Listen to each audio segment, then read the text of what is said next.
Well, I was working in Omaha, and my rent was like $1,600 a month. And you really couldn't get out of it until at a point where, once the 1,600's gone, boom, I became homeless, and I'd sleep in my car until they took my car, and then wherever, I guess.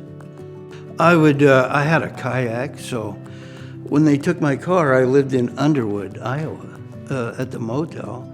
And so I jumped on my kayak and floated the creek all the way to Manawa, It's like 20 miles.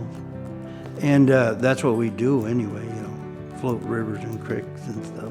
When I met Russ, he was sleeping in Manawa Park during the day, and then at night he was going to a 24-hour restaurant at a truck stop, and then eating a meal and hanging out there because it was much safer than staying at the park.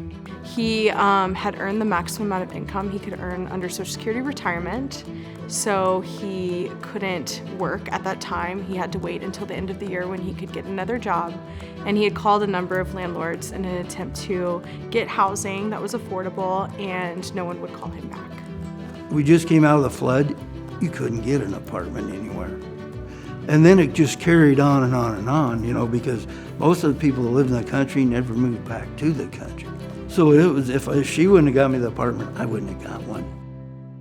Well, I'm in a much better situation now because I would let my caseworker run my stuff, so. Russell's a great example of how intervention can actually result in clients not being homeless anymore, due to the fact that he's developed self-sufficiency skills. We've learned some budgeting skills and the importance of earning income throughout the whole year so that you can afford your bills for the whole year. He's gained his car, he has comprehensive insurance, he's very proud of it. He's just our ideal outlook for clients to have them successfully exit our program and not need case management or assistance anymore.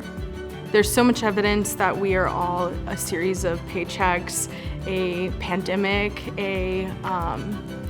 other dire situation away from losing our housing, and then it is extremely hard on your own to get back on your feet. And this is why it's so important that we support Heartland Family Service. Yeah, if it wasn't for Heartland Family Service, I wouldn't have my home.